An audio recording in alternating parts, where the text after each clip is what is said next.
Welcome to another live stream watch-along reaction. Tonight we are watching and reacting to LAFC versus Columbus Crew in the round of 16, leg 1 of the 2025 CONCACAF Champions Cup. LAFC, it's 0-0. Columbus getting the ball, trying to get it cleared at LA. 3 minutes in. I know I'm a little bit late. Took a little bit longer than I wanted. I'm sorry. But these games are right up against each other. They freaking tailgate each other like a jackass driver. What do you want me to do? Like a jackass driver. Maybe I should stop doing back-to-backs. I don't know. You know how this works. You've been here. I picked Columbus to win, so Columbus. If you're new, sorry I'm a little bit late. If you've been here long enough, you know how these work. They tailgate each other like CONCACAF games tailgate each other like a jackass driver. I can't do nothing about it. How we doing, Tim? How we doing? Playing forward, cleared away by LAFC. Starting 11s are as follows. Hugo Lloris, Sergei Palencia, Marlon, Aaron Long, Ryan Hollingshead, Mark Delgado, Igor Jesus, Timothy Tillman, David Martinez, Jeremy Obobase, Denny Bouanga. Start 11 for the Crew. In goal, Patrick Schulte.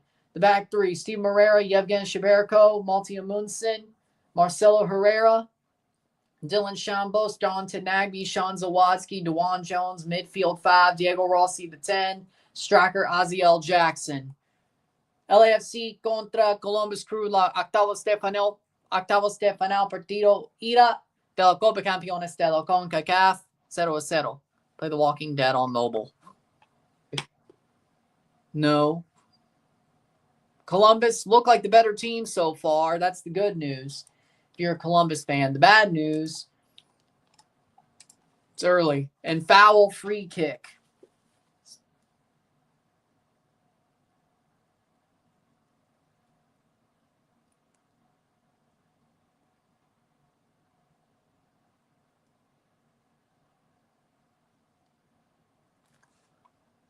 Nil-nil, 0-0. But Columbus has a free kick. We need possession. 58% possession.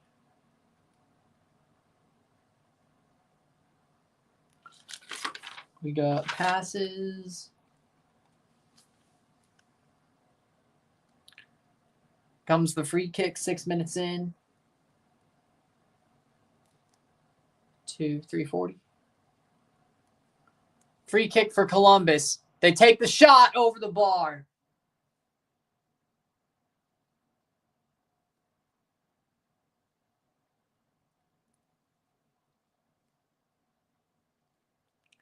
Why won't you stream LA Galaxy Herediano? Because there's games that matter. I'll be paying attention both weeks because they're played at the same time. But Chivas America is the one going on at the same time both weeks, right? Like, in theory, yes, Chivas America is going on at the same time, but I'll be able to watch both games on both screens. But I'm going to put it under Chivas America Live while I'm watching both. So you'll hear what happens in that both LA Galaxy Herediano game. But Chivas America matters more, which is why I'm putting it under that. It matters more. It'll probably get more views, being more tactical with it. But I'll be talking about it, just not as much as Chivas America. Like, if I'm talking about Chivas America, 70%, 30% attention goes to Herediano Galaxy. But hell, when there's two games on at the same time, I do pretty good about keeping it 50-50, if you know. So it won't be marked as Herediano Galaxy, but both weeks, because they play at the same time as America both weeks. But excuse me. Shouldn't be a problem. LAFC, Schulte clears. No, it was never really going to be that bad, it turned out, over here. Mississippi got hit hard, though.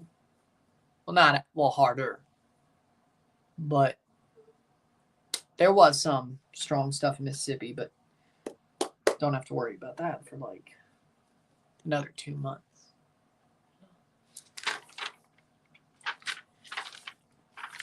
Fouls.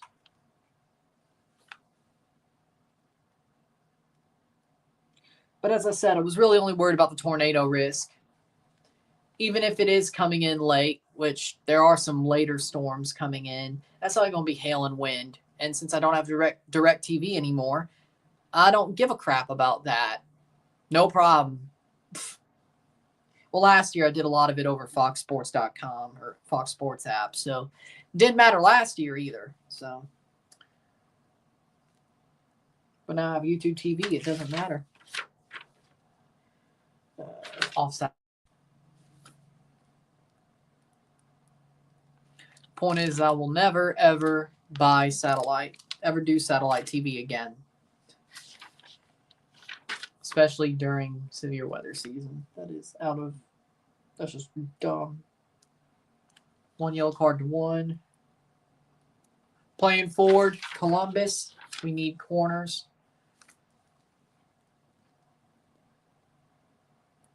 There we go. Boom. All right. So there's the tomorrow. I agree. Well, same thing. Same thing tomorrow. Both the other two games, both the Herediano Galaxy game during the Chivas game, I'll pay attention to, just like I'll pay attention to Vancouver Monterrey, because there's two double times. There's two double booked. 7:30 is double booked. I thought the better 7:30 match, and I chose the better 9:30 match. And I think Monterrey is going to beat Vancouver too. I think both the MLS teams are losing those ties. So Cruz Azul to me is a bigger team than Monterrey. So do with that what you will. Do with that what you will. Seattle are inconsistent, but Cruz Azul is a bigger team than Monterrey. That's how I made that decision. Besides, Seattle's won a Champions Cup, so Vancouver ain't done shit. See, this is how the redheaded stepchildren thought process comes in.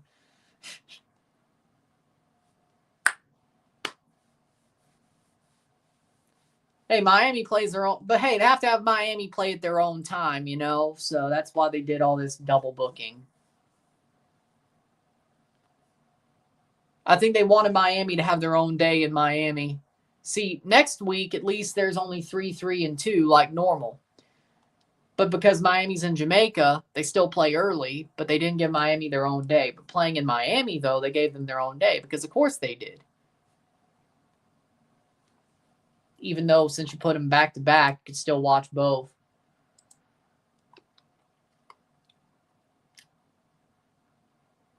Do with that what you will. But I will be paying attention to all 4 games tomorrow. My point is, the only one I'm reviewing, I'll be live for both time slots, but my review is Cruz Azul's Seattle. But I'll be paying attention to all 4 games. It's on a Thursday. Yeah, but they gave Miami their own day. But I still have a double on Thursday. You know why? Because Chelsea plays at 11:45 in the morning. So we'll be live for the Chelsea game. By the time it's over, I'll review the Chelsea game, just like next Thursday, but that's 2 o'clock or whatever.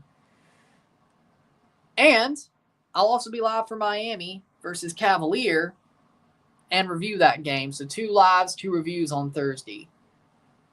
Both the next 2 Thursdays, I should say. Just Chelsea early, Miami later.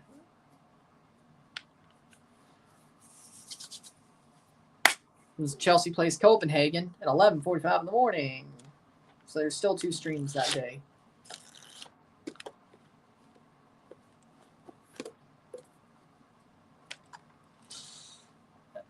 Maybe.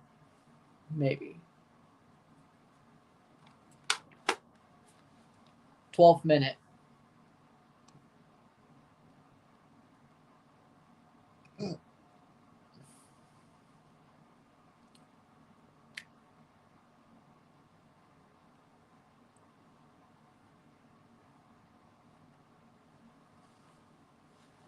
Playing forward.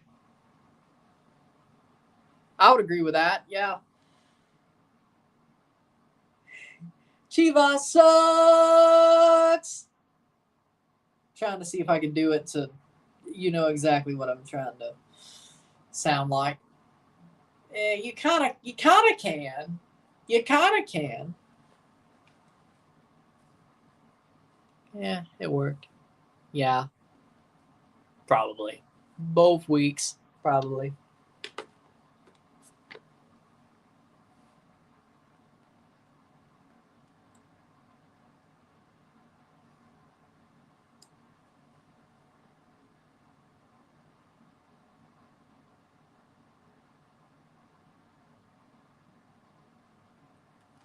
Fourth, 14th minute. LAFC playing forward. Bouanga, Tillman. Columbus looks like the better team so far. You would expect that. They've been to the final. Cincinnati 1-1 Tigres. Yep. We saw the ending of that.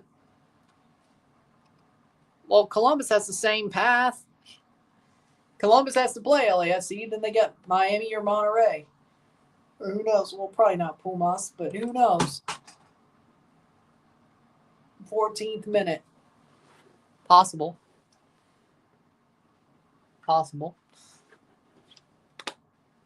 Corner kick for Martinez. They put Girault on the bench, which honestly, not mad at that at all. Girault is trash. Headed away. LAFC played extra game against Colorado. They played 2.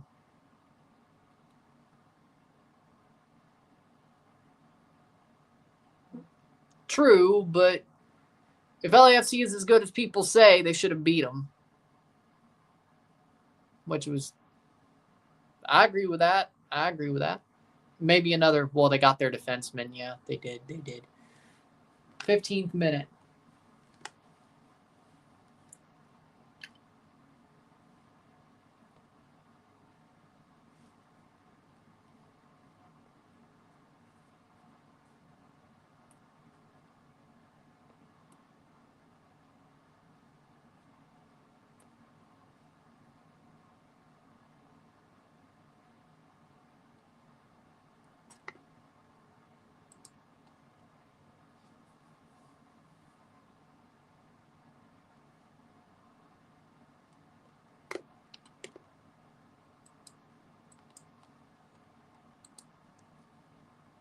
Saved by Schulte, be a goal kick.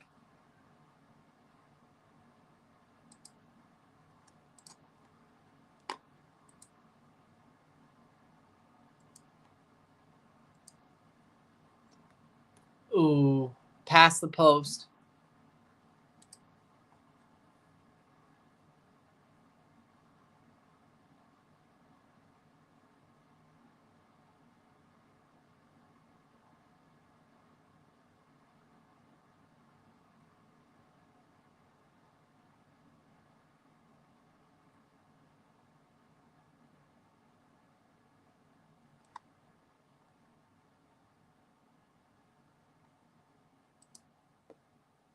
Playing forward, Schulte to kick the ball forward.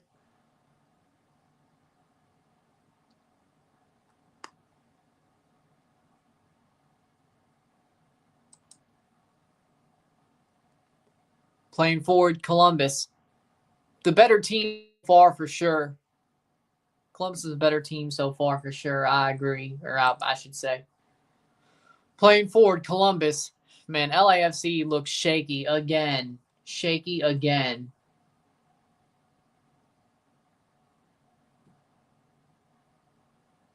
Playing forward.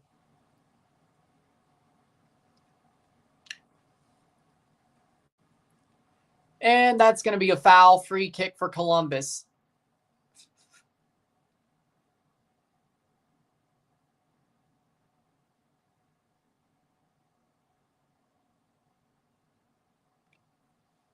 Rossi got fouled. See if Jason Russell Rose on the bench. He is. Good. That's good. By the way, let's remember, if Columbus scores, that's an away goal. Free kick for Ozzie Jackson. Ozzie Jackson starting for Columbus, which is interesting, but shot save. Damn, that sounds good. A lot of memory.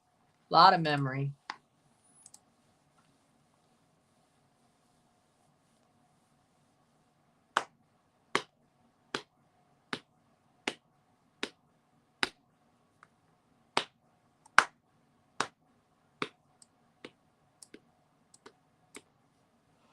Tomorrow, will the games be on FS1, FS2?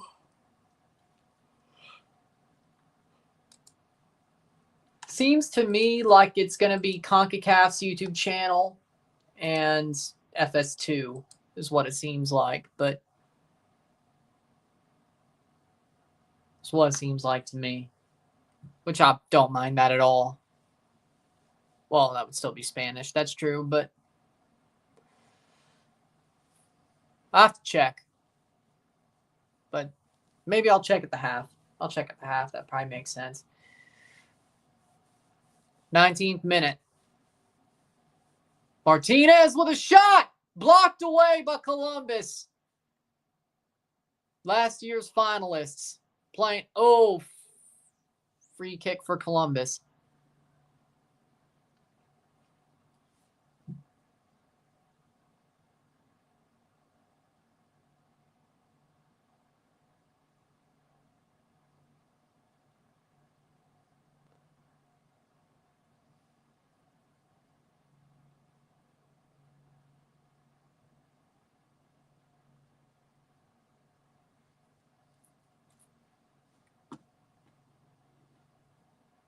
Bouanga rounds the keeper. Goal! Goal! Denny Bouanga! 1-0. LAFC! 1-0. Bouanga rounds the keeper. There's the Denny Bouanga I know. There is.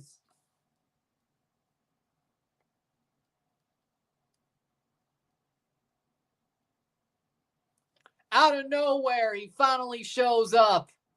1-0. 20th minute. Can't let him round the keeper.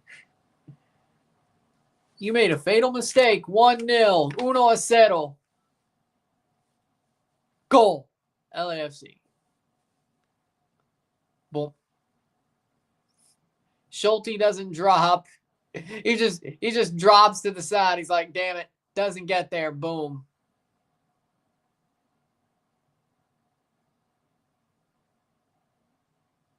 LAFC versus Inter Miami's going to draw attention. You damn well know that's what freaking Don Garber wants. He wants LAFC to finally beat Columbus so he can get Miami versus LAFC. Damn. Today's my birthday. I'm getting close to being an Unk Arrow, which is like 31 and up. Like when you say close, does that mean like 28 or does that mean like you're 30? Like when you say close, I was like, is it next year? I didn't think you were that old. I won't even lie. Wait. 27. Oh, I love that number. I mean, it's still what? 28, 29, 30. 4 years. Still got 4 years. Isn't that close? I mean, out of nowhere. Yeah, you blink and you're going to be there. So, good point. But it doesn't seem like it's close. But you blink once and you're there. So, you know what? You're probably right. You are close.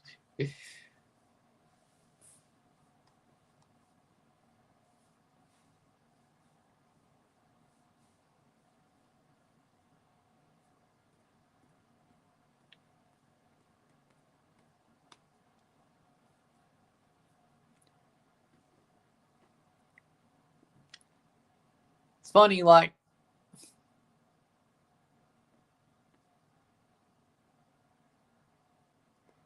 '22nd minute.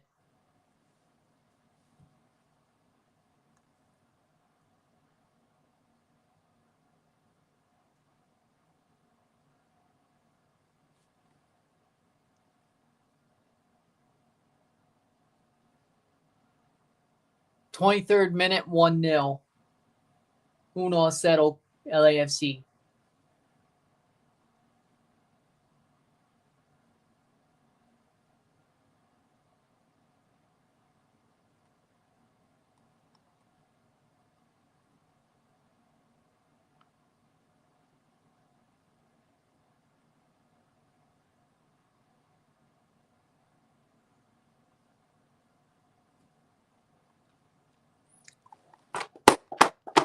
youngster Big Bro Unc Pops era.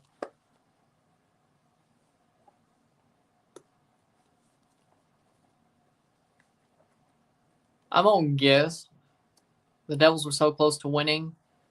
We were down 3-0 third period, scored 3 times in a row, but Dallas scored last-minute goal, ended 4-3 for Dallas. Did Jack Hughes come back? Is my question, or is he out for a while?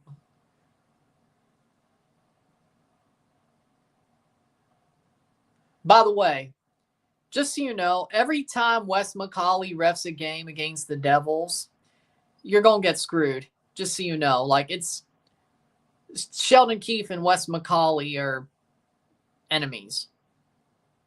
Like, the first game he's missing. Yeah, I thought so. I was just like, I thought he was missing. I just say, hey, you know what? 4-3 without Jack Hughes. That's pretty good. But, yeah, every time you see Wes McCauley reffing a Devils game, just take it as automatic loss until Sheldon Keefe gets fired. Once they replace Sheldon Keefe, that'll stop happening. But, yeah.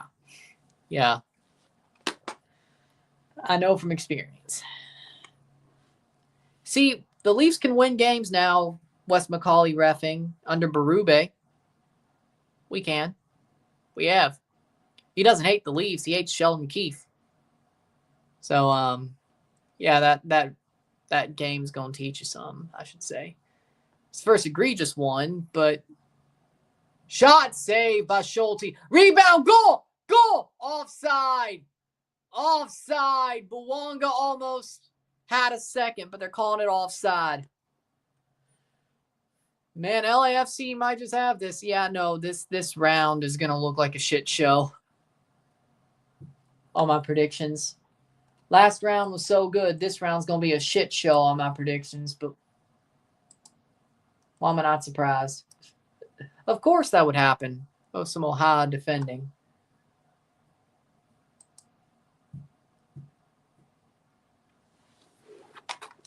Yeah, maybe that's why you shouldn't sell your best striker before you go into the Champions Cup.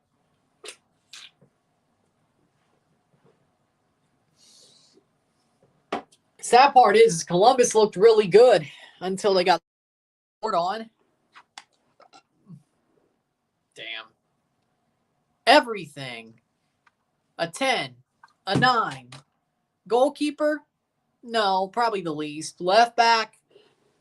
Probably less than a 9 and 10. But mostly everything.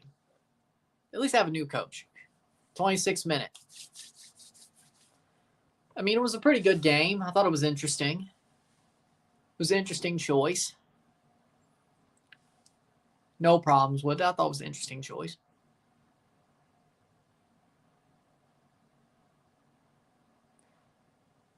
Cross in. Over the top, but that's going to go out for a goal kick for Lloris. 26 minutes.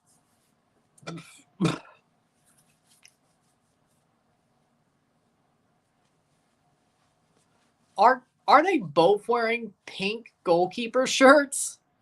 Are both goalies wearing pink goalkeeper shirts? No, that one's purple. Okay. No, that one's purple. 27th minute, Columbus. They need an away goal. Yeah, but you lose Jack Hughes because Wes McCauley's a jackass. Well, see what that does for you.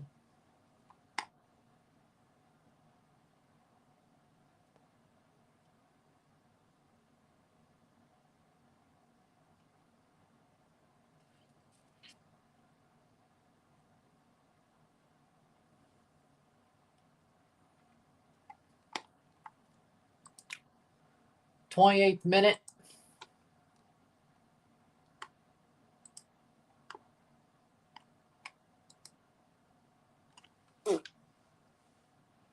Pumas needs to trade Funes Mori to the MLS for $6 million or sell. Yeah, I would agree. Just not Toronto. We have a striker. Sell him to Montreal or San Diego. That's something San Diego might do. Rossi loses the ball. Free kick for Columbus.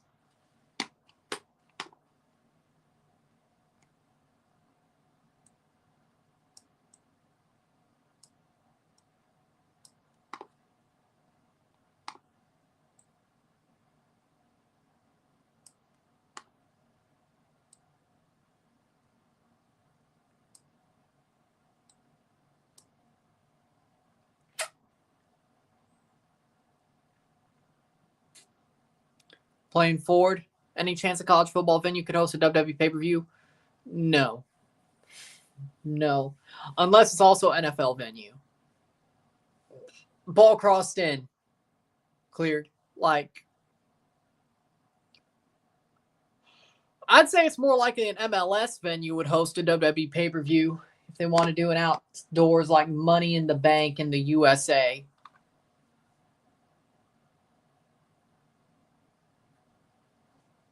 Ducks 6, Oilers 1. What the hell's going on? Oilers have fallen off, I guess.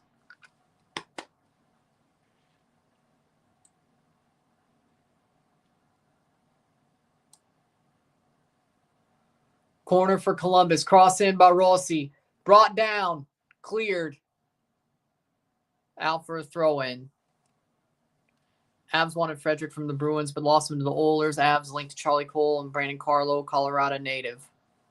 That's not bad. I mean, SEC towns could host WrestleMania. They wouldn't do it because they're SEC towns. Like, they would be like, hey, let's put WrestleMania in College Station, Texas. Like, the SEC stadiums are big enough. Like, WrestleMania in Tuscaloosa, that's actually probably a big enough city. But like, if they want to do an Alabama WrestleMania, yeah, Tuscaloosa. But if you went to Georgia, it probably would be Mercedes-Benz Stadium. So, well, you could technically call that a college stadium. I mean, they play college games there. They wouldn't go to Athens. Tennessee, they went SummerSlam in Nashville, but I'm sure Memphis or Nashville would get it before Knoxville. But, you know, whatever. Starkville would never get a WrestleMania. Like, dude, or Oxford for that matter. Who would you be scared of in the West? Colorado, as you said, if they get a center, they get some more forward help, I'd be scared of Colorado. I'm not scared of Edmonton anymore, to be real. Vegas,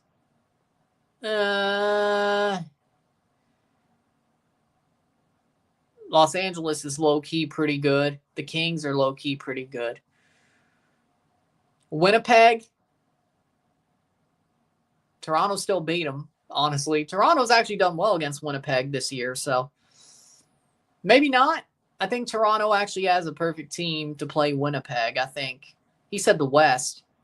I think Toronto actually has the perfect roster to play Winnipeg, to be real, this year. I actually think that might be the best matchup for Toronto. If they made the Stanley Cup final, honestly, I'd probably feel the most comfortable if it was Winnipeg. Ironically enough, you know, Toronto's actually played pretty well against them this year, so when they have played. So I'd be more worried about Colorado or Vegas. Edmonton, they're probably done. But if they made the Stanley Cup final, it'd be like pointing into a mirror. Florida, I still think Toronto's better than Florida this year. I think Toronto legit is good enough to go to the Stanley Cup. They have a defense. They actually have 2 goalies now. Like, they're both really good. They're scoring less, but their defense is so much better, and they actually play tight hockey all year. Like, it's fun to score goals silly, the 82 regular season games like Toronto used to do, but that doesn't help you in the playoffs when the games get tight. They play tight hockey now. They play tight hockey. They play a type of hockey that's ready for them to play in the playoffs. And I think that's a good thing. Like, they should play the type of hockey they're going to play in the playoffs. And if they're not going to be played tight by a team, they should force the issue, and they have. They've had some bad nights, but this Leafs team is probably the most all-around actual contending team. Like, you could always see, when it comes to the Leafs, you could always see the fraudulence of the team under Sheldon Keefe. They were young with Babcock. I won't say they were fraudulent. I think they were young. But under Sheldon Keefe, like, the way the regular season was played was so much different than the playoffs. Like, they were like, oh, they scored so many goals. People don't like to admit that during the playoffs, it gets really tight, especially games 5, 6, and 7. So there you go. I agree with that. But it's not like the first time, 2021 maybe. L3, I think his position is way too full for the USMNT. I think L3 is the right move for him.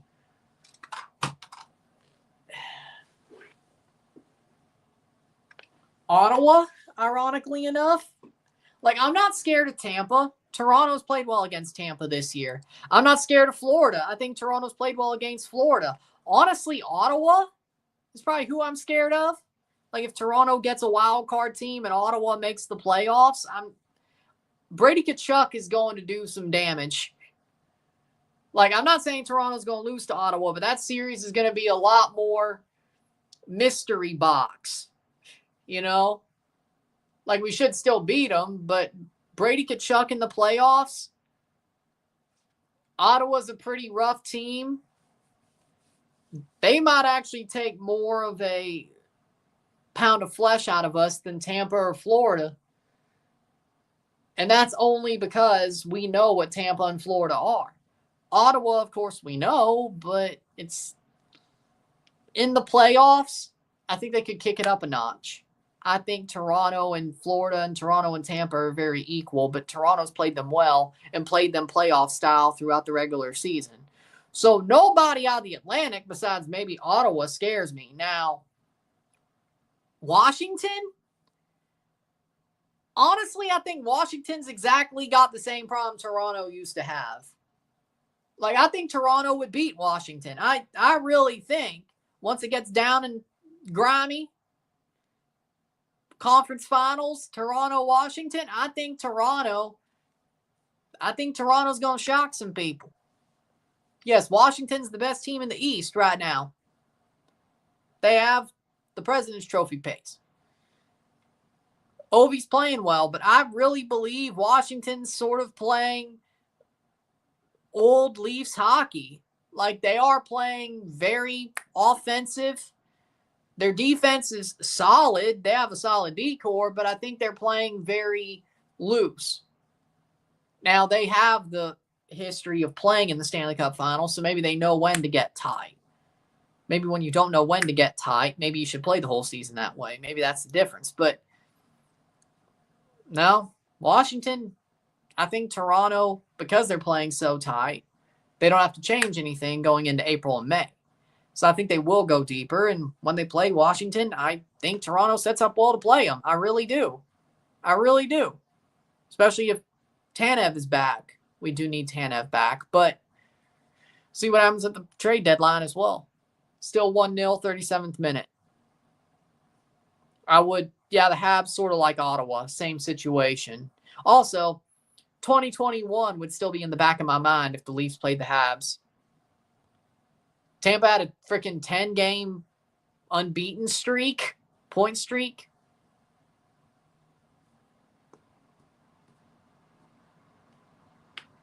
True, but if they get in.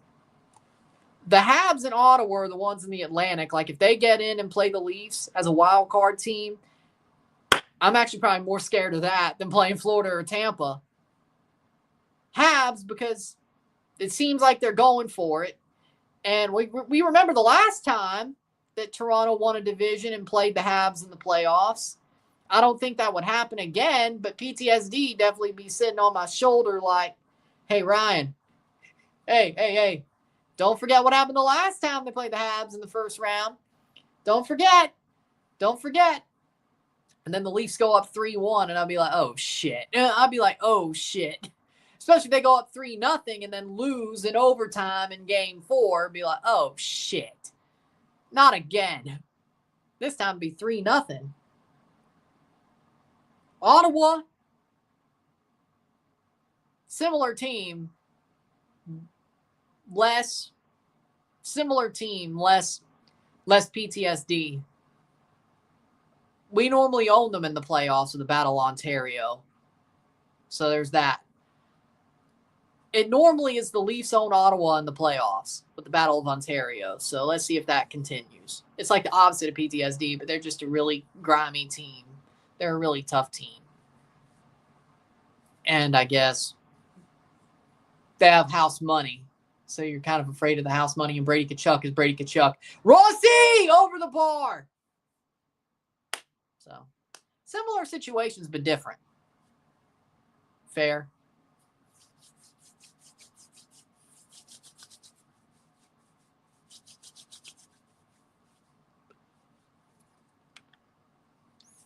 Now, Dobesh does not carry Price. That's the good news. Sam is not carry Price. That's the good news. If the Leafs were to play the Habs in the playoffs and they won the Atlantic and the Leafs were to play the Habs, the good news is their goalie is not Carey Price. Arguably, the team in front of him is better, though. Arguably, the team that the Habs have iced in front of Dobesh or Sam is a better team than that 2021 team. Like, actually, on paper, a better team.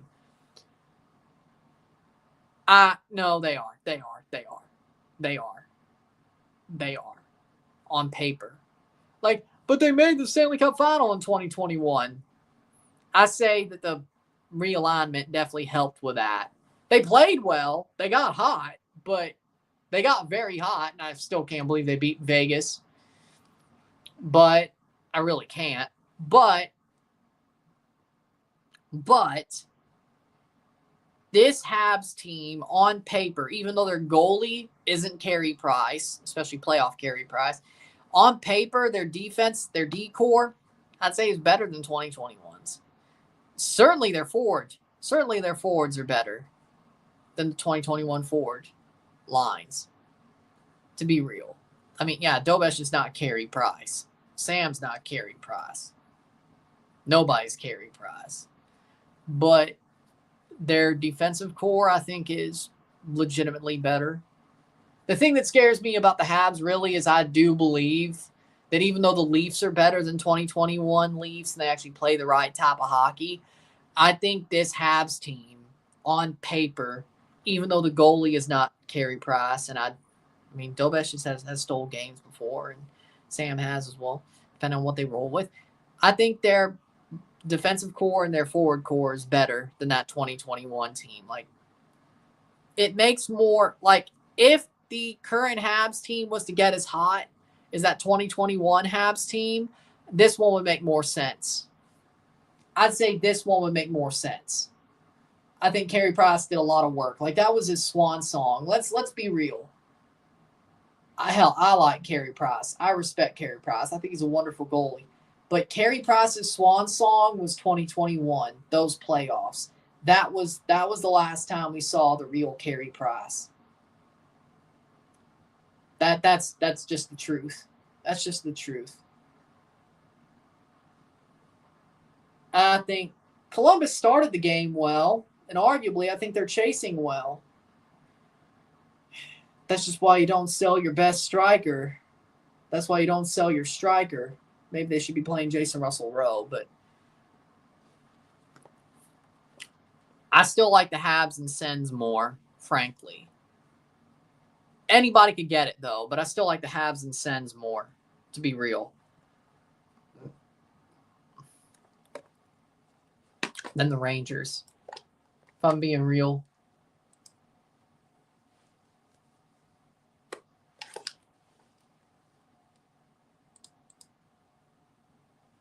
Cross in, saved by Schulte. Not far enough to clear, or not close enough to clear, actually. Cross in, header. Headed away. Over to bar. 43rd minute.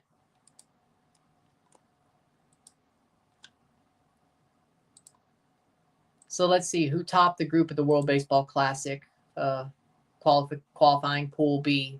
Team Colombia finished first. Brazil and Germany are playing a play-in game to fill the final spot of the World Baseball Classic next year. Brazil beat the hell out of China. China finished fourth. Colombia finished first, so they're in.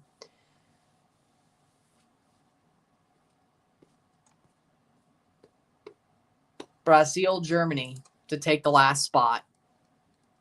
Yes, I will. Probably the away jersey. Yeah.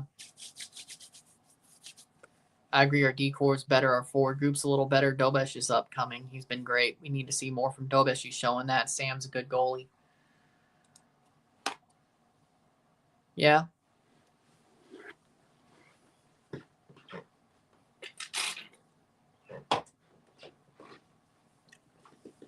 "44th minute.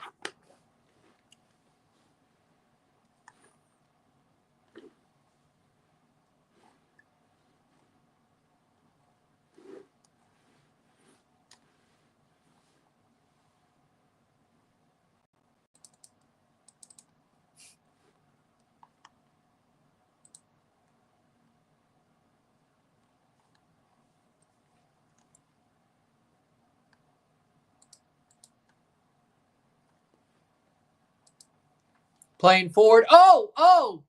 I don't know. That maybe should be. I will agree with that. They do. This is probably the best they've looked all year. This is probably the best they looked all year. I'll give you that one for sure. 45th minute.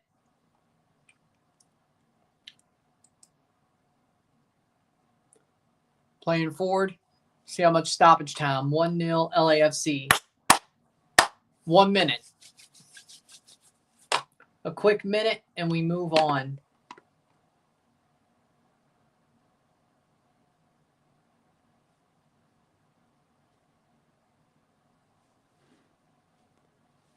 One minute of stoppage time. 1-0. 1-0.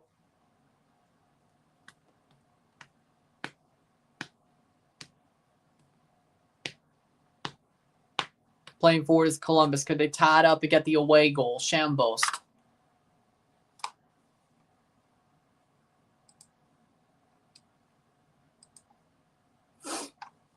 Playing forward. 20 seconds. Chips over. Kept in. Hollingshead to clear. Or not. Columbus gets it right back. Perfect positioning. Nagby. Full halftime. We get a halftime call already. Halftime. Halftime, it's 1-0. 1-0, medio tiempo.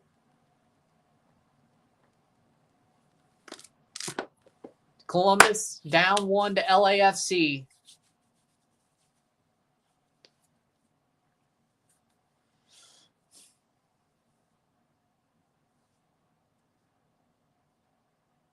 We'll see how the second half goes. Well, I mean, because she's been playing a heel. I mean, she's been playing like the U.S. Women's Champion. She's been playing like she's the president. She should have made more tariff jokes.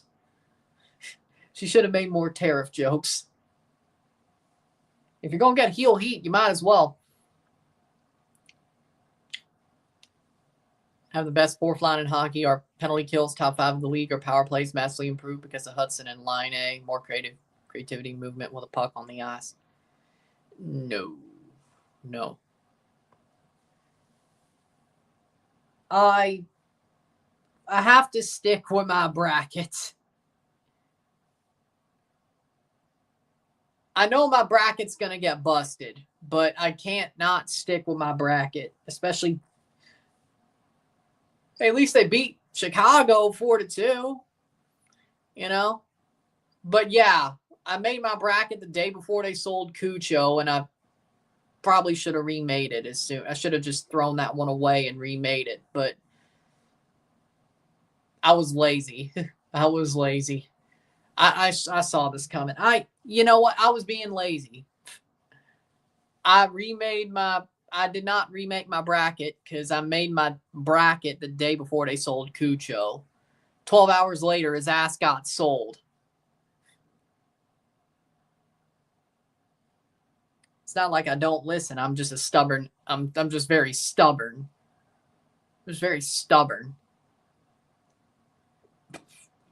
So, not really. Should I have remade my bracket before I did my predictions video when they sold Cucho? Yes. And then it wasn't exactly, I was like, oh, they still have Christian Ramirez and Jason Russell Rowe, though, at the time. 3 days later, they trade Christian Ramirez. Then I was like, Well, shit, I already made the video, though, so. If they did it at the same time, I might have. But they didn't. Take a short break and a half, talk about the stats. But, yes, this is the best LAFC's looked all year. So if they could keep looking like this, we'll see what happens. But if Columbus gets an away goal, well, we'll see what happens next week. But sit tight, be back. 1-0, 1-0.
We're back for the stats of the half. Yeah. We're back for the stats of the half.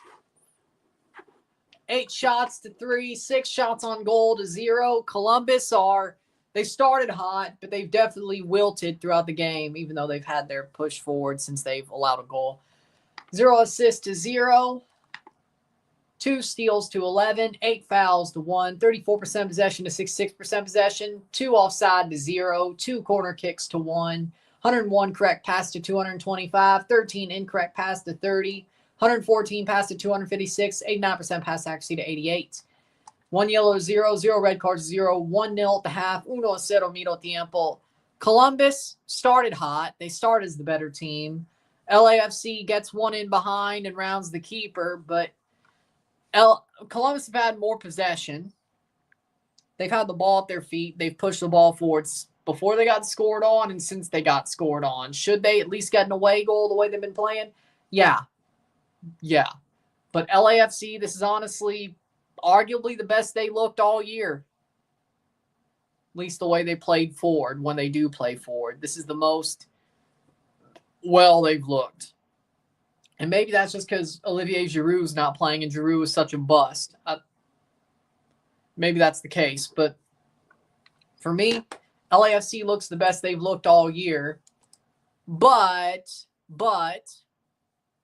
Columbus still should get an away goal the way they've been playing.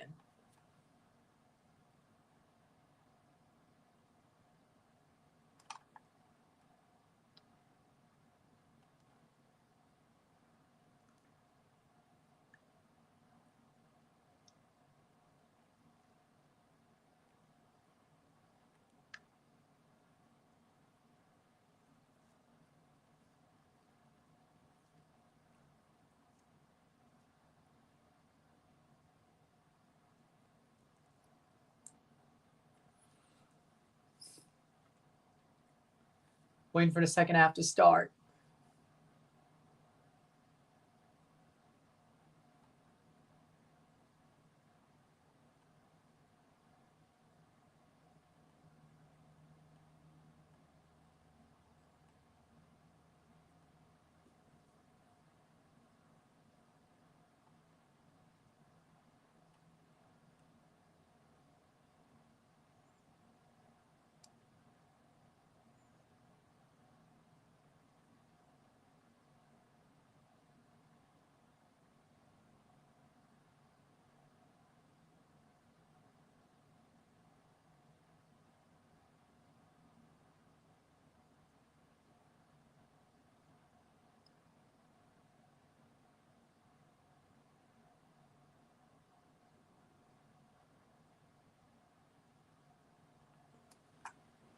But we'll wait for the second half to start and finish this game out.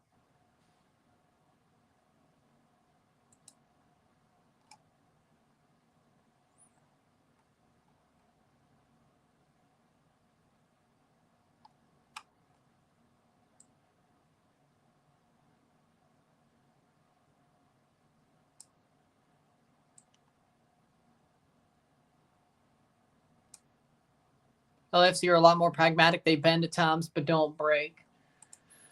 I think they have to be pragmatic the way their roster looks.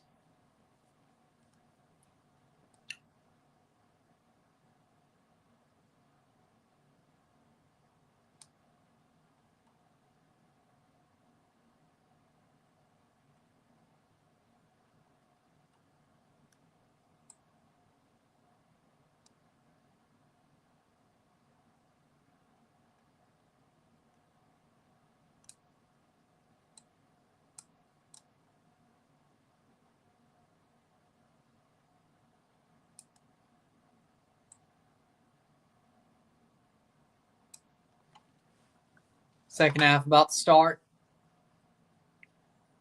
Columbus.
Who you want the Leafs to trade for?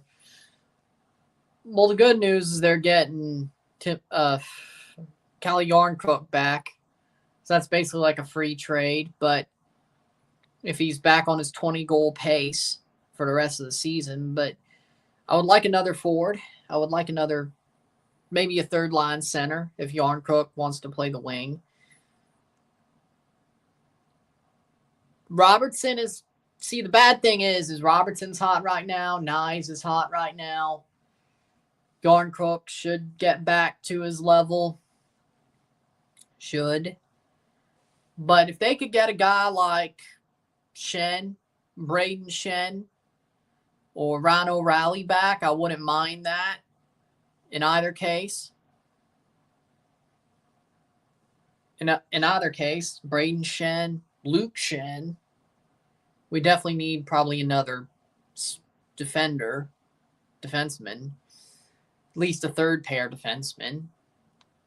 Luke Shen probably really do good there if we got him. Braden Shen, Ryan O'Reilly. See where we go with that. And Yarncrook's pretty much a free trade because he came back. I'd say a 10. Like, this year seems pretty wide open. I mean, they're right. Like, wrestlers should have their privacy. And if you want to send fan mail, you should send it to their P.O. box or to their performance center. Send it to the performance center so they get it. Like, sending it to their own address is just, that's crazy. That's crazy.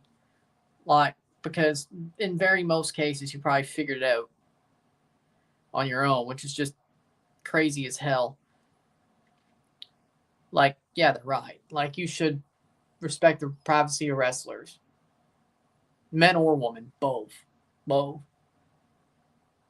Substitution for Columbus.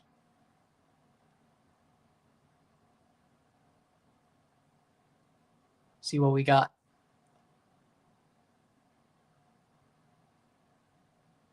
Taha Habrun is on for Columbus. But, yeah, they fired Garcia.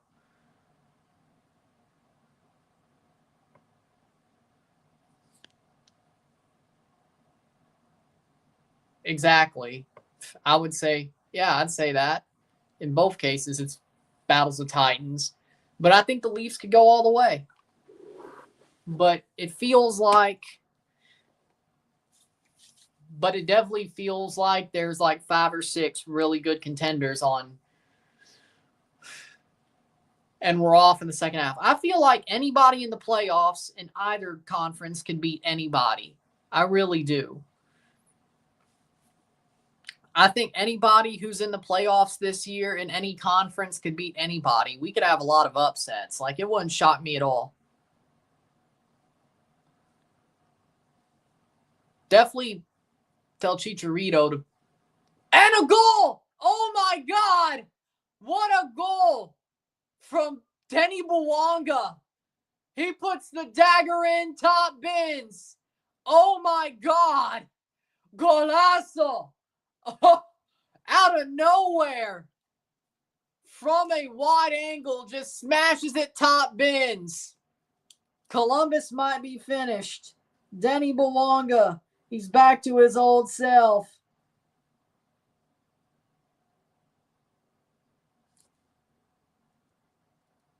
Wow.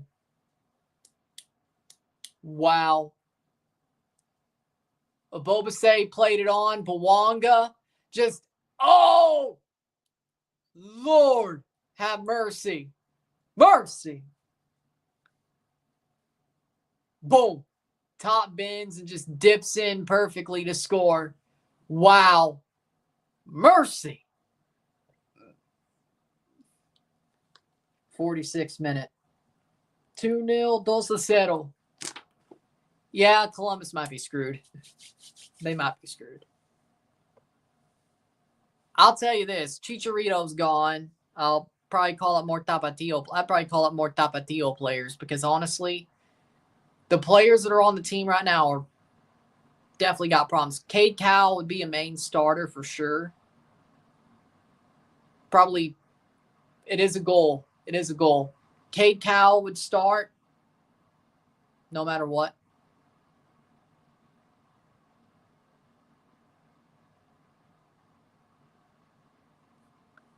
So,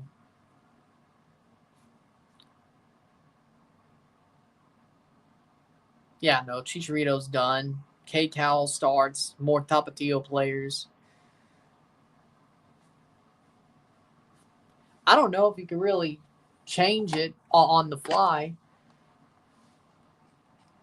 but it'd be worth a shot.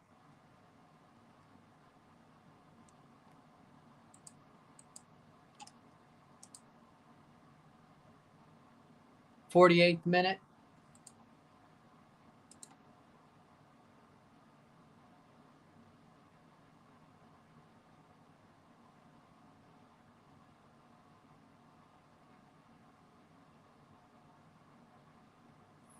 Throw in for LAFC.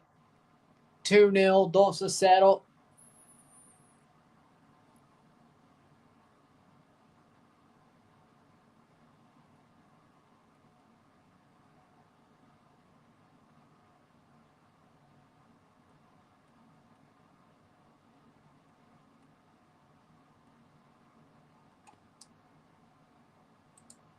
Playing forward.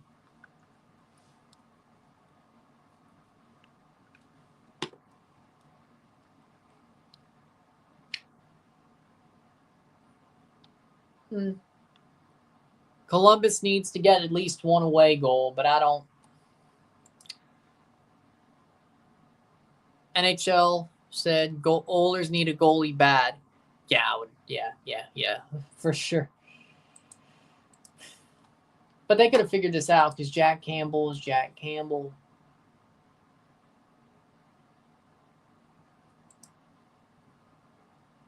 '50th minute. Throw in for Hollingshead.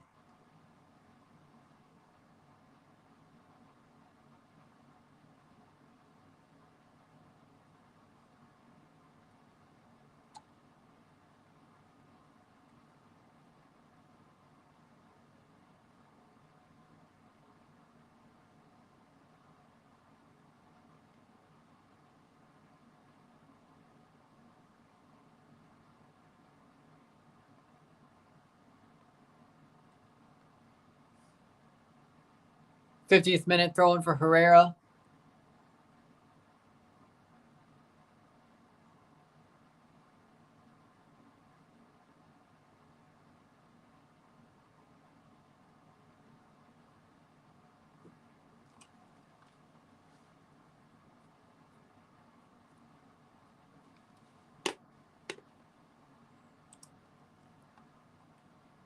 '50th minute. Good. The housing part, good. Mall. That's a choice. Happy about it. Happy about it. I like malls. And the more malls that are still around, the better. But that's a choice. That's a choice.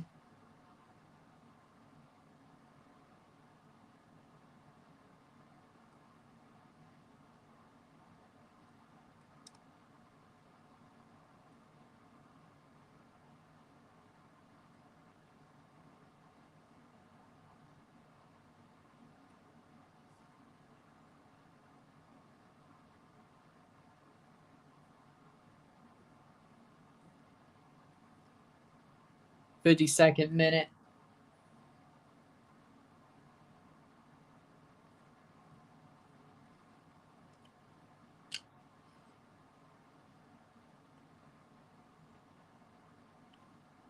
Over to Bar. Columbus playing forward. 52nd minute.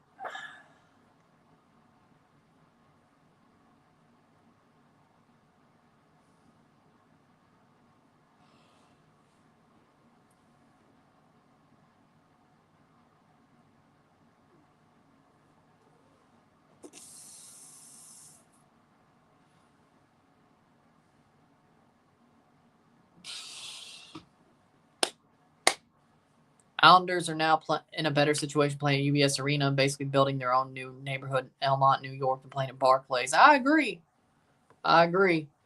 Barclays was always kind of weird for hockey. I won't lie. Not saying it's a bad arena, but Barclays, pretty big for hockey. Barclays, I've seen a lot of wrestling shows, like a lot of WWE shows at the Barclays, off TV, but of course.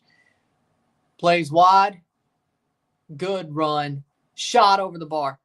But wrestling fit the Barclays Center more than hockey. Basketball, of course, fits because that's what it was built for.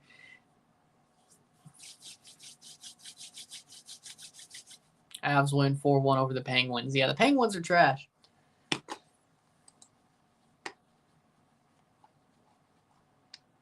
The Penguins are trash.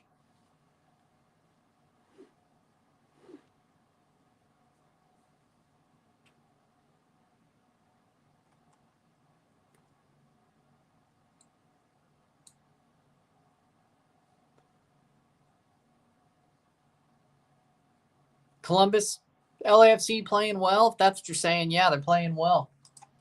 They're playing very well. This is like the best version of Sharondalo ball. Yeah. Bawanga. Cross blocked away. Yeah, this is definitely the Sharondalo type of game where they won the MLS Cup off of. See, this is what you want to see. And also, Denny Bawanga is carrying the team. He's also carrying the team. Of course. He is carrying the team very well, I have to say.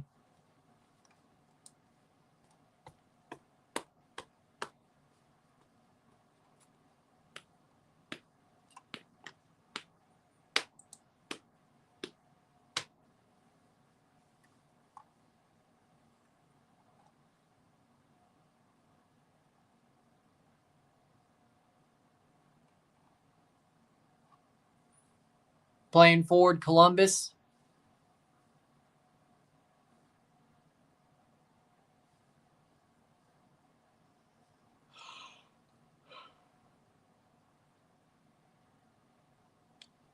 Yep, that's why they're called the Islanders.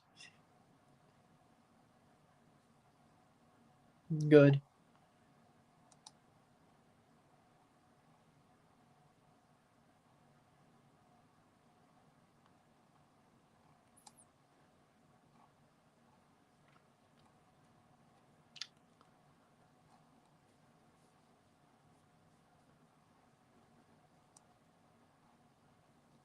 Playing forward. Yeah. The Pens are done. Just be real. Playing forward. Bad giveaway by Columbus. 56th minute.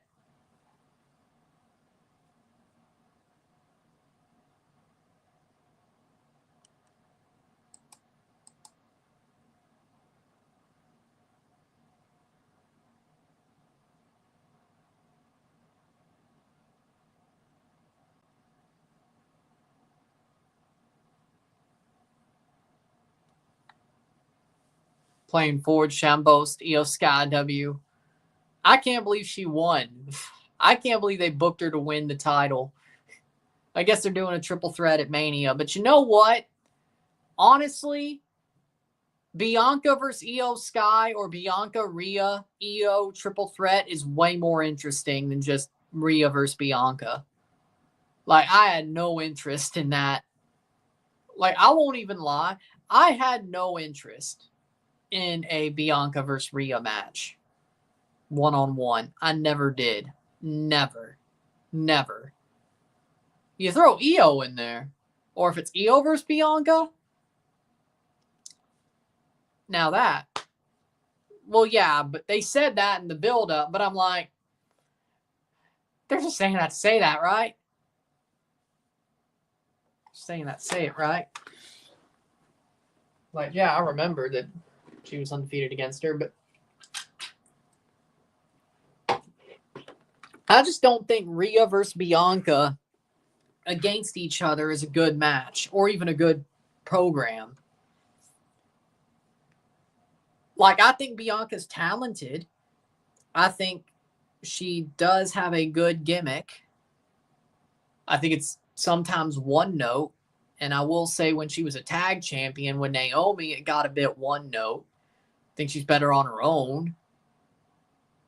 I think she's better on her own.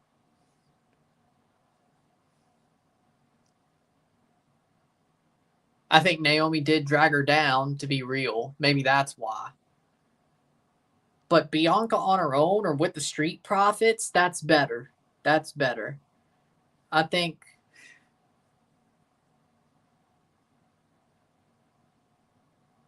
Hell, if Jade was part of it, like if Jade didn't get written off and it was still Bianca, Naomi, Jade, maybe it would have been better. But I think Naomi was dragging her down.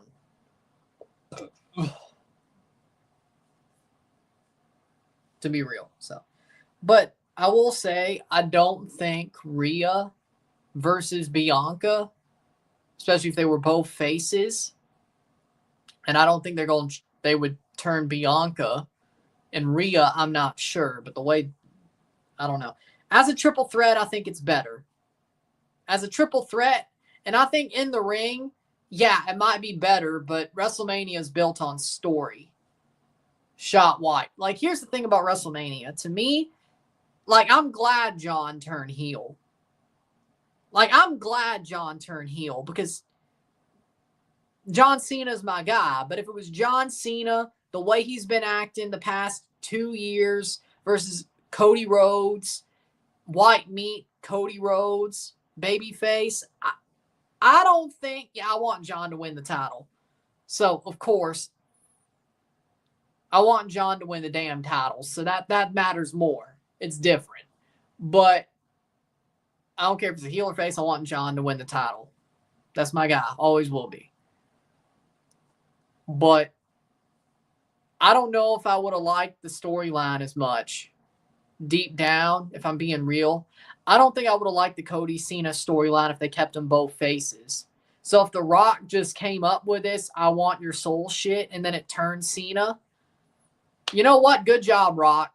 You probably made it a better story when Cena starts showing up. But Cena, Cody, face be face, especially with the fact Cena's filming a damn movie for the next 2 weeks. They'll be back in Europe for like the next 3 weeks for Raw. I don't know. I think probably needed to turn heel. I still want Cena to win the title, though. I'll still be rooting for Cena. Don't care. Still be rooting for him.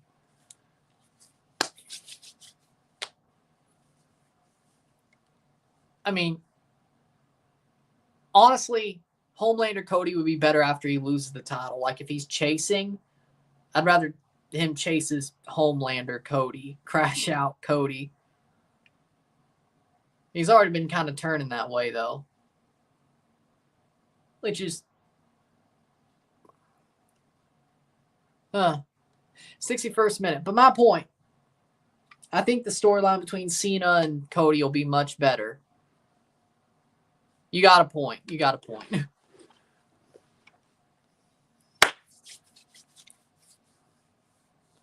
Man.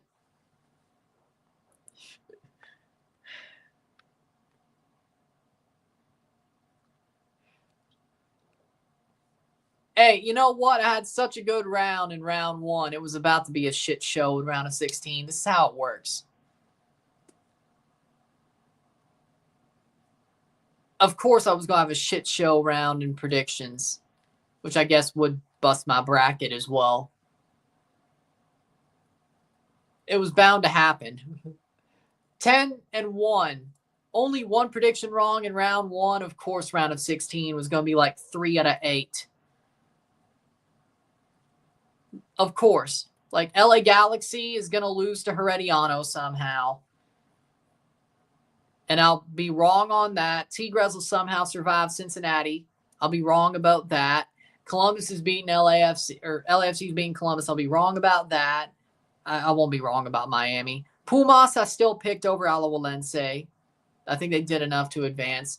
Monterey somehow going to lose to Vancouver, so there's a wrong one. I think Seattle Cruz Azul would still be Cruz Azul, and I think America's beating Chivas. Yeah, like 3 out of 8. Yep, we all do. We all do. When Cena wins his approach by face Randy, how for full circle it would be. Oh, yeah. I can't wait for face Randy versus heel Cena. That's going to be some crazy stuff.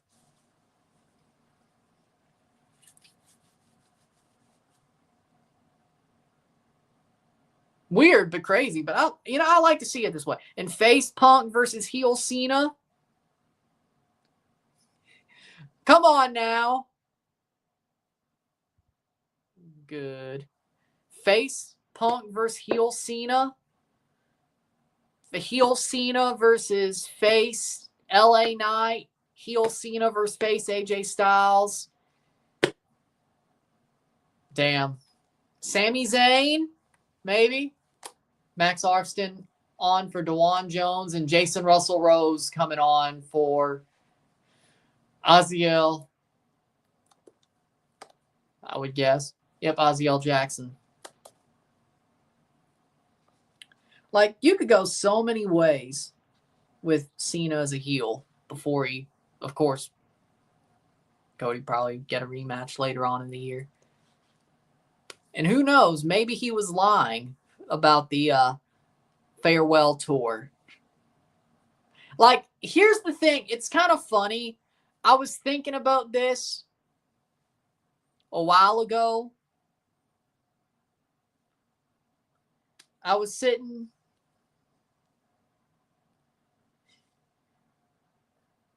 down and thinking about this in silence a while ago, but I was like, what if John Cena turns heel and says, no, I'm not done in December. I was lying.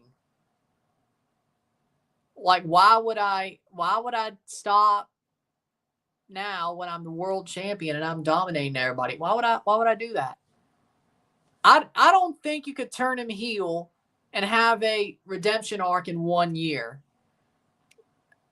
I kind of saw this coming. Like, I think this was after the Rumble, and I was sitting quietly just thinking, and I was talking this out.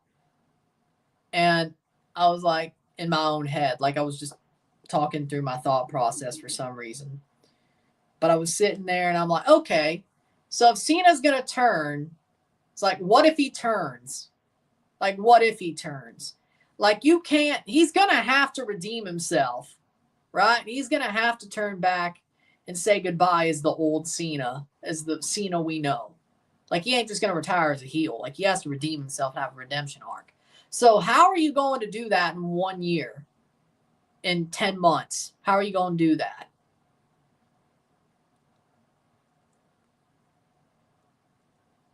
Yeah, I could totally see that being the case.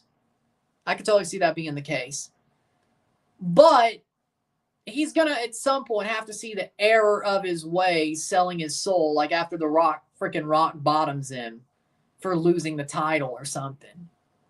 And boom. I don't see how you could have him win the title, turn heel, win the title, drop the title, turn face to a point where it's a satisfying redemption arc by December. I don't know. Like, this has to be a ruse. Like, the farewell year has to be a ruse. Like, he has to go into 2026. Like, I don't think you can have a meaningful redemption arc for John Cena turning back face unless you play a promo like that where he's like, yeah, the old man ain't here no more. That was fake. Maybe you could less cut it. True. Vince never wanted to turn him. That is true. And now that you could play it like, that's the guy that the old man wanted me to be. And I guess the old man could also mean the old Cena / Vince McMahon in both cases. Yeah, Vince never wanted to turn him. That's not a lie. It's not a lie. So, I'm still rooting for him no matter what, though. I don't give a shit. I don't give a shit. I don't give a shit. I'm still rooting for him. As a heel, I'm rooting for him. When he turns back face, I'm gonna pop like a mug. I'm gonna cheer like a mug when he turns face, but turns back face. But I ain't booing him. Now, if my Nana was still alive, she'd probably boo the shit out of him. I'd be like,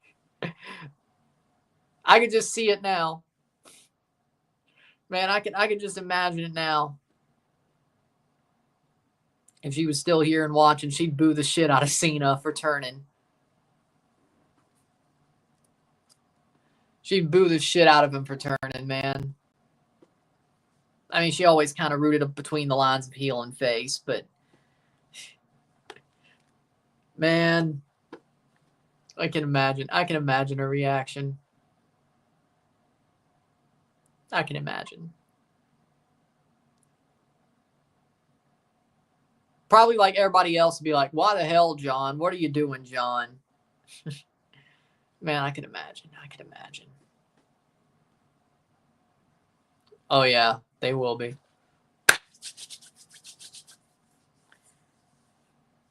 Be like, why aren't you booing him? Like, that's still my guy. She'd be like, why are you not booing him? She would have been like, why are you not booing him? I'm like, that's still my guy. Why would I boo him now? Hey, the reason I'm a fan of him is thugonomics. Like, I could, hell, the reason I'm a fan of Cena is because of the thugonomics era. That's the Cena I'm really a fan of. Like, yeah, I still cheered for him when he was wearing Fruity Pebble shirts and shit. But come on. I'm a fan of Cena because of thugonomics. Like, that's the Cena I'm really a fan of. So if he goes anywhere near that, which it kind of looks like it, with the way he punched Cody with a watch, it looks like that's the Cena we're getting. Maybe a little bit different, but it looks like we're getting thugonomics to a certain extent. That's the one I'm actually a fan of.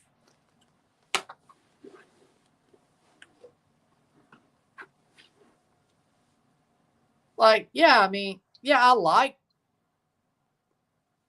My Time Is Now, John Cena. I like Fine Speech Cena. I like the Open Challenge. But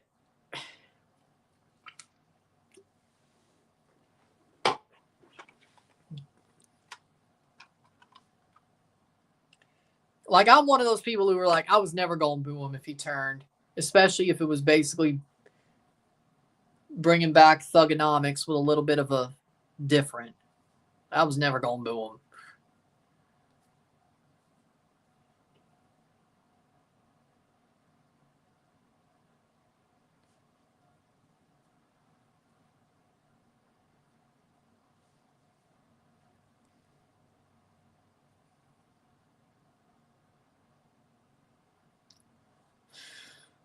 I mean, look. Look at it.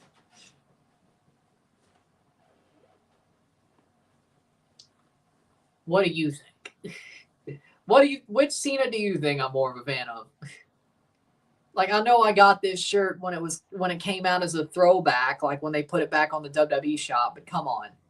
Well, one, of course, it is a NES reference, so of course I got it, but come on.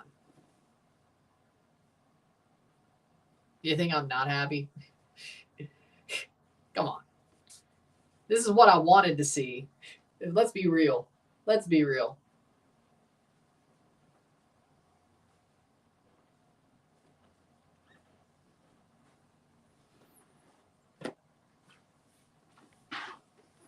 Hell, all the jerseys I have. Come on. The way I dress. Who you think I freaking took that off of?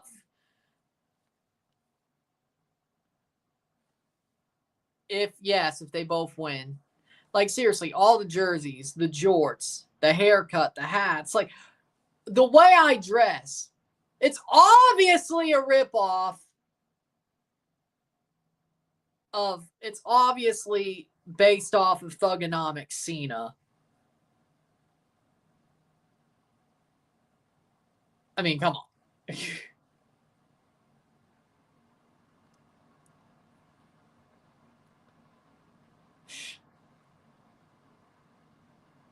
It's always been obvious which Cena I'm truly more of a fan of. Obviously. It's always been obvious. It's always been obvious. If you really just paid attention, I mean, if you paid attention,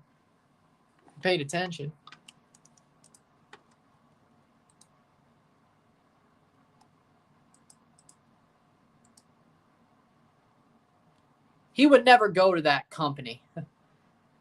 Tony Khan didn't have enough money to hire John Cena. Besides, when he retires, he actually is going to retire. He's not going to go to AEW. Like, when I said lie about the retirement tour, it means he's going into 2026 and finishing at least the half of 2026 with WWE. He's never going to go to AEW. The closest thing he's ever going to be is having Peacemaker on HBO Max. Maybe they'll talk about his damn show. That's the closest he'll ever get. Yeah, I'm not surprised. That's the closest he'll ever get. Is they may talk about Peacemaker or Peacemaker being on HBO Max. That's the closest they'll get.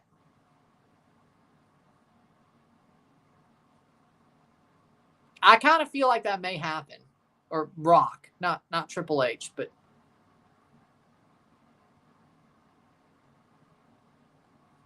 either way.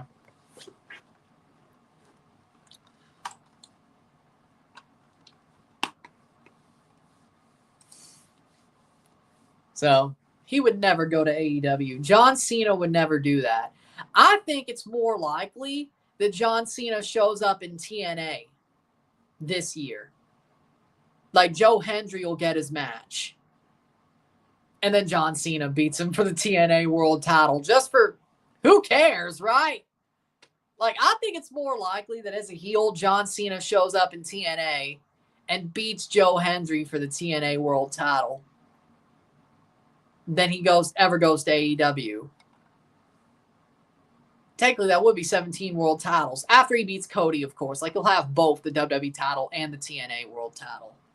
I don't know how they're going to get the other one off of him, but they'll find a way. But I think Joe Hendry might just get his match. I actually think it's more likely he wins the TNA title than the Intercontinental Championship this year. If it is just a year. But why not let him finish the Grand Slam too? Side netting. Like, of course, I don't know if the TNA title would count as a Grand Slam title, but let him win. Yeah, that's what they deserve. I hate that Kyrie got hurt, but Dallas deserves to be cooked. You know what I'm saying? I'm not rooting for an injury, but Dallas deserves to be cooked. You made your bed, now lie in it type stuff. You made your bed, now lie in it. I don't think the TNA title is going to count as a Grand Slam title, but yeah, why not? Let him win all three.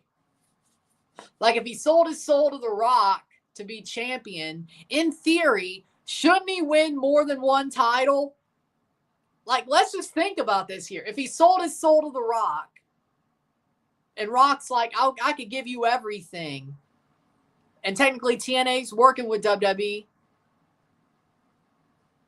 I'm just saying, in theory, he should win more than one title and hold three at one time. Like, in theory, it would make sense. In theory, it makes sense. Rock's like, I'll give you everything you ever wanted.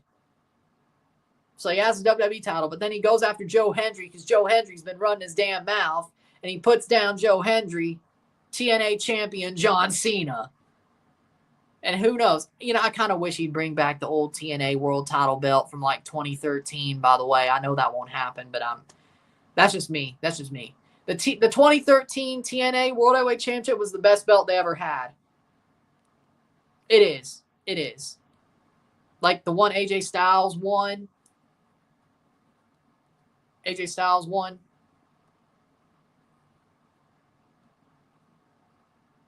Was Hacksaw or Big John Studd? I think it was Hacksaw.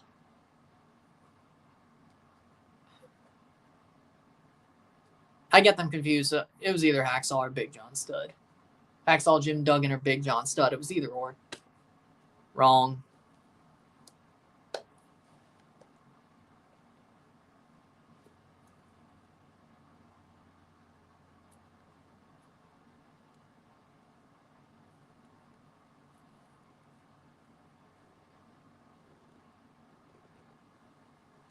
Yeah, I agree.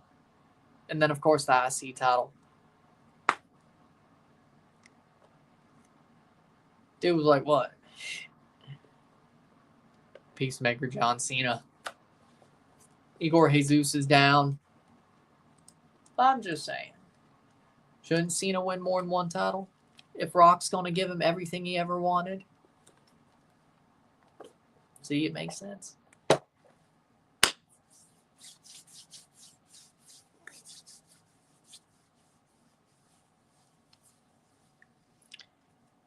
Like, let me say this. If I was ever... Like, if I was John Cena and I won the TNA World title, I'd bring back the 2013 TNA World title belt, because the one that AJ Styles won before he left, the one that Magnus held, the one that EC3 held.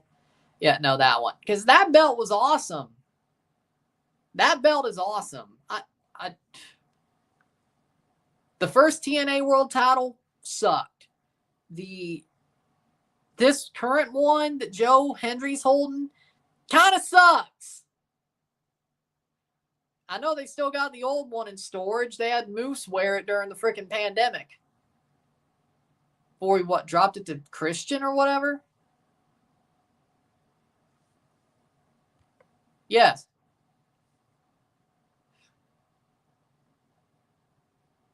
Because The Rock wasn't. The Rock needs a corporate champion.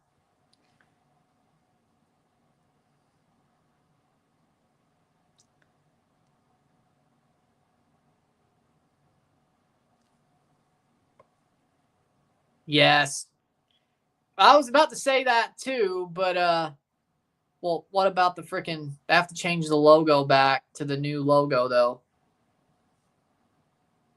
Whatever, I don't care. Spinner belt with the new logo. Bring it on, baby. Just throw the new logo into the spinner. I know they could change it. They changed it for the Miz and Edge. So, yeah, throw the new logo in there. Boom.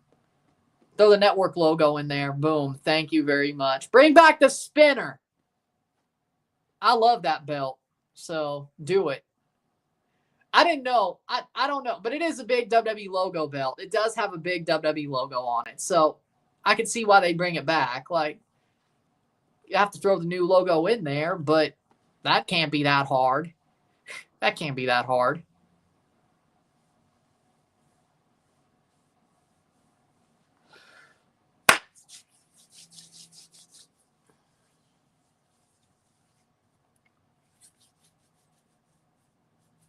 Shit, Cena should change every belt when he wins it. The IC title, he should bring back the old one. Goal for LAFC! Nathan Ordaz bangs it home. 3-0. Yeah. 3-0. LAFC. Nathan Ordaz with a banger.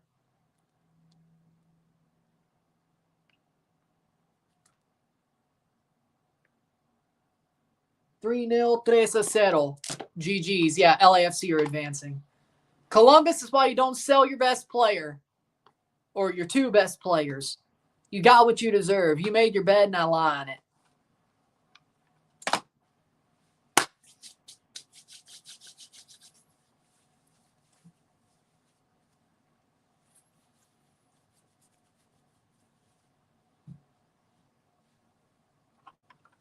How we doing, Nestor?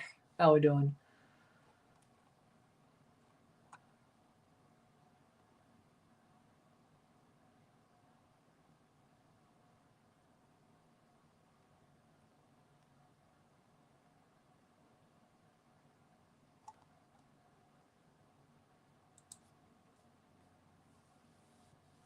Oh, thank you.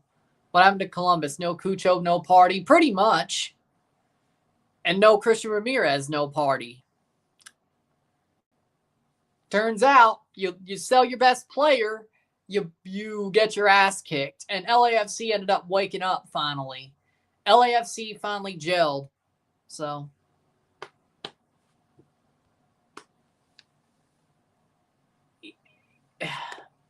See, here's my problem with that. Kevin Owens, when he turns heel because he wants to be chaotic. Like, he wants to be a one-man wrecking crew. Like, I mean, you could say, but what about Scum and Ring of Honor? Fair. But he was heel before that ever started. So,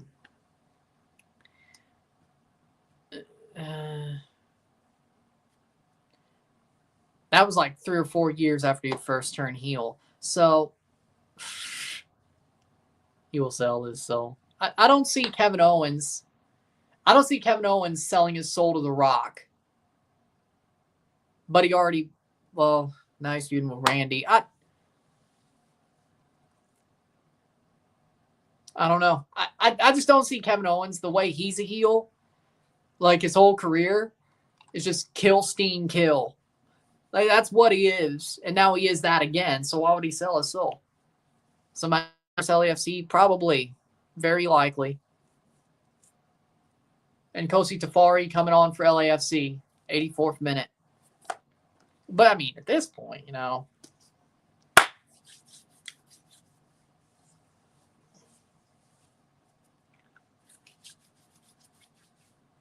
I don't think Kevin Owens as a heel is really a sellout guy.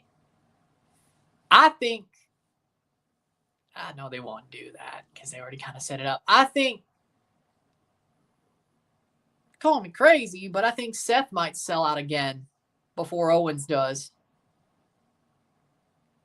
I swear to God, if they put Logan Paul next to John Cena, I might just start booing John Cena. They want me to boo Cena? They want me to boo Cena? Put him next to Logan Paul. Like, you want me to boo John Cena? Yeah, put Logan Paul next to him. That'll do it. That'll do it. I won't boo John Cena ever, but you put Logan Paul next to him, you're pushing it. You are pushing it. I will never boo John Cena. That's my guy. You put Logan Paul next to him, I might consider it. I don't want to see Logan Paul's face. Sucks he's so good in the ring, but Logan Paul, scumbag. I don't want to see his face. I boo him because he's a scumbag. You want me to boo John Cena? That's how you do it. I won't even boo Dom.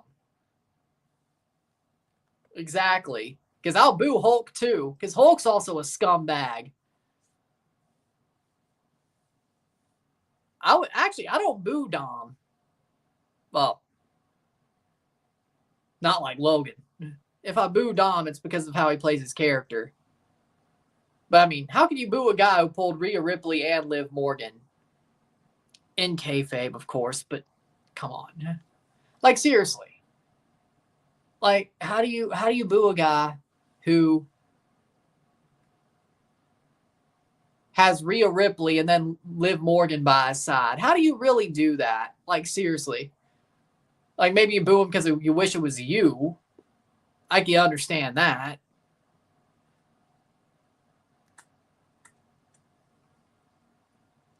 He would get a lot of heat.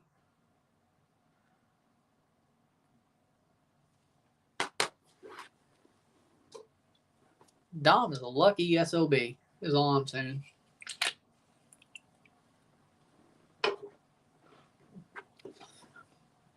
I mean, I prefer Liv, but, you know. I mean, I prefer Liv, but.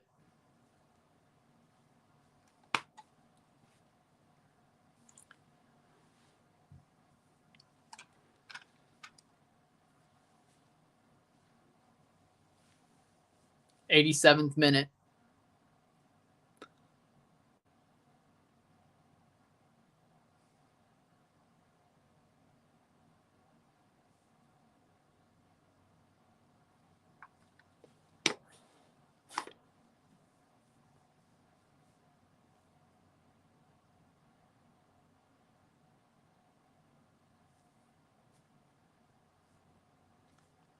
Playing forward.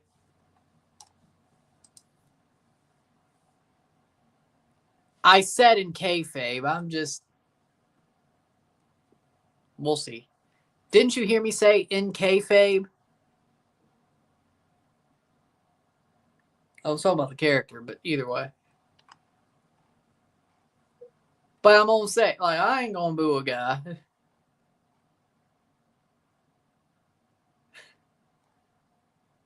My point is, I ain't gonna boo a guy who has Rhea Ripley on his arm than has Liv Morgan on his arm.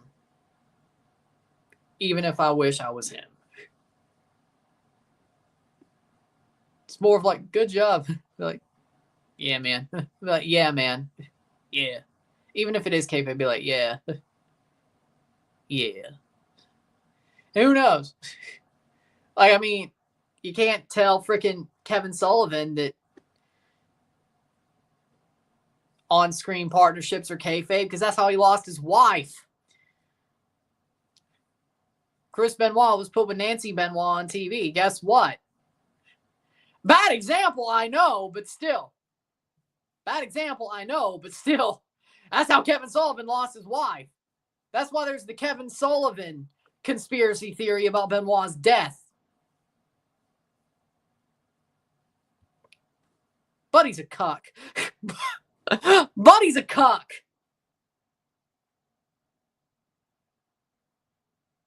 That man legit got worked by Dom and Rhea. Like, legit. And the fans. The dude's a cuck. Buddy's a cuck. Like, it's no wonder that he put a ring on Rhea's finger as soon as Dom and Rhea got hot.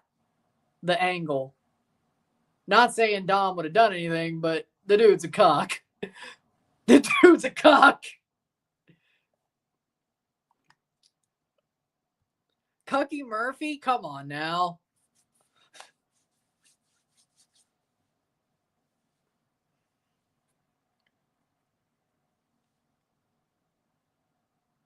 Fair. 90th minute, 3-0.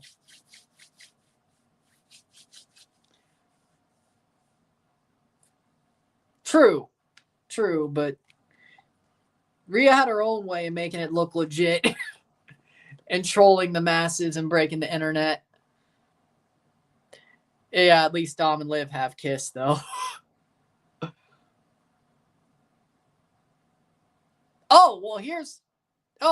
Here's a better example that doesn't lead to Edge and Lita.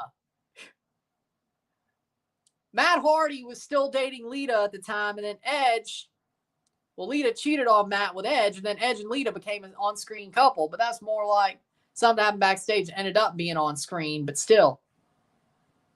Point being is the wrestling business, you don't know.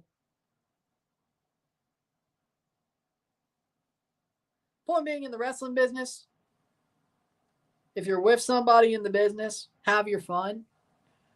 Because God knows what happens, especially if you're in different companies or if you're injured. God knows what'll happen. God knows what'll happen.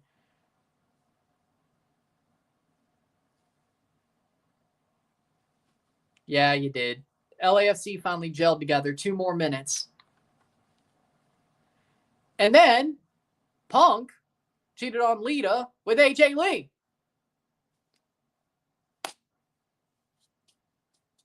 So I'm just saying. I'm not saying they did do anything. I'm just saying.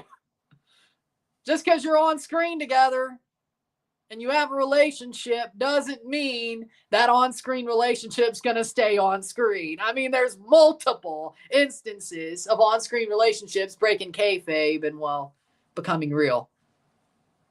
There's multiple instances. There's multiple instances.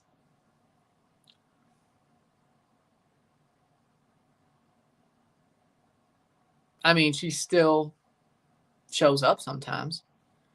Oh, she finally did? Good for her. But like back 10 years ago, Punk was like, 12 years ago, Punk was dating Lita and then cheated on her with AJ Lee. Yeah. So I was talking about like over a decade ago, mind you. Which is funny because AJ's hero was Lita. And if you believe Becky Lynch,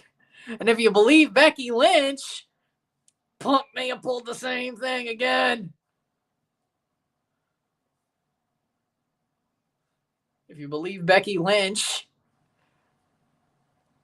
never meet your heroes, they say. Yeah.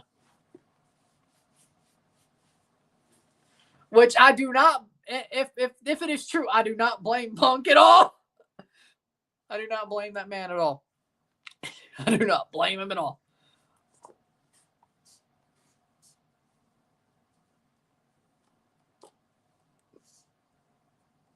What do you think CM stands for? What do you think CM stands for? What do you think CM stands for?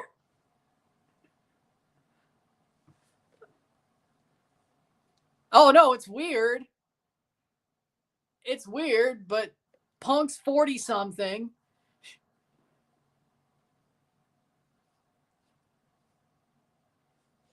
Three minutes of stoppage time. This should be full time.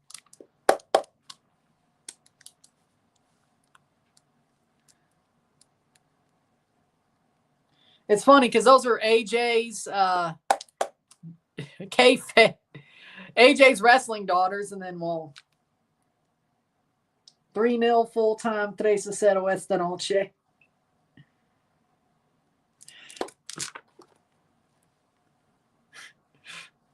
Andrade, yeah, I heard about that, but it's what, like Charlotte's third divorce? It's like what, Charlotte's third divorce? She's going, hey, she'll catch up to her father in divorces and world titles. Oh, she's going to catch up to her father in divorces and world titles. Hi-oh! Hi-oh!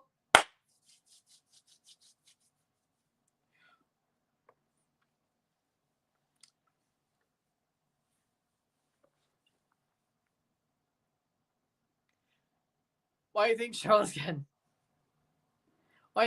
getting so much plastic surgery?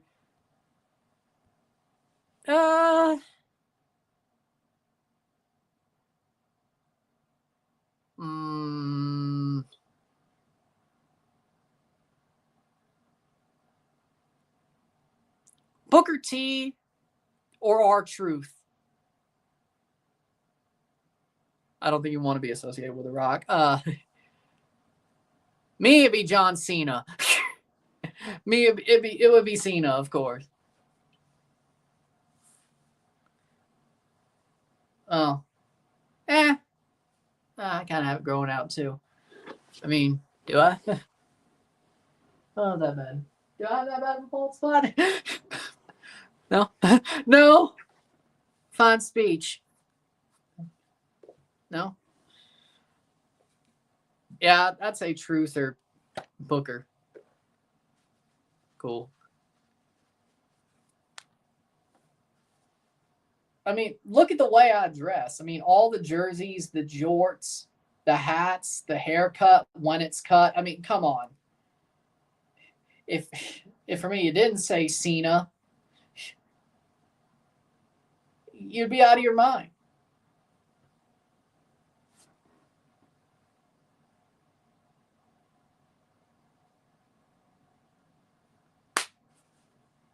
Huh? Yeah, I was surprised about that.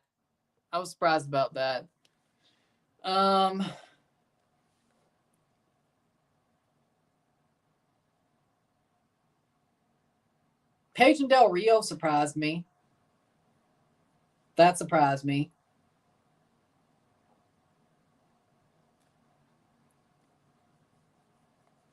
That one really surprised me.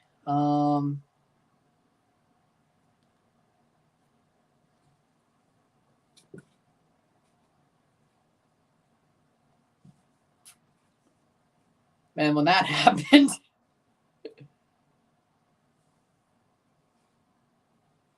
that surprised me. It was as much of a train wreck as I expected it to be. I won't lie. It was as much of a train wreck as I expected it to be. Turns out they might be together again. Those might be rumors. I don't know how true those are, but they might just have gotten back together. I don't know how true that is.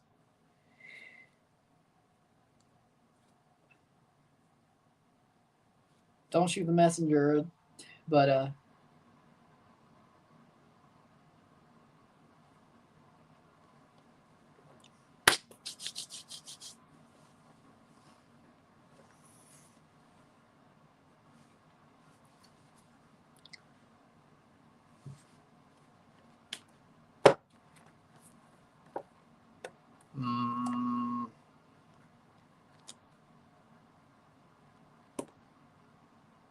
wow.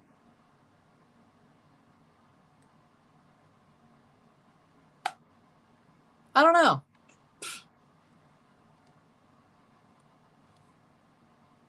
I don't know. That one I can't really.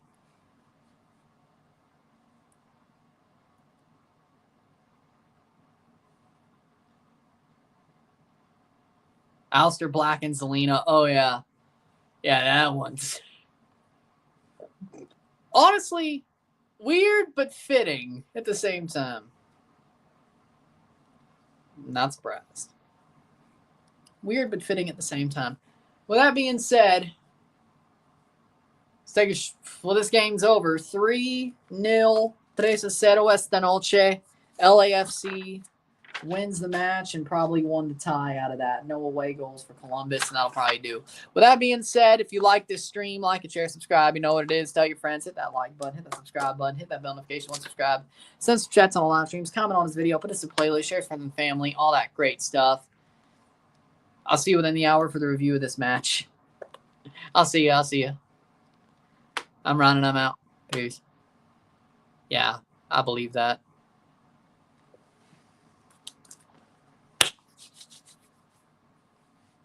With that being said, Ron and I'm out. Peace. See you later.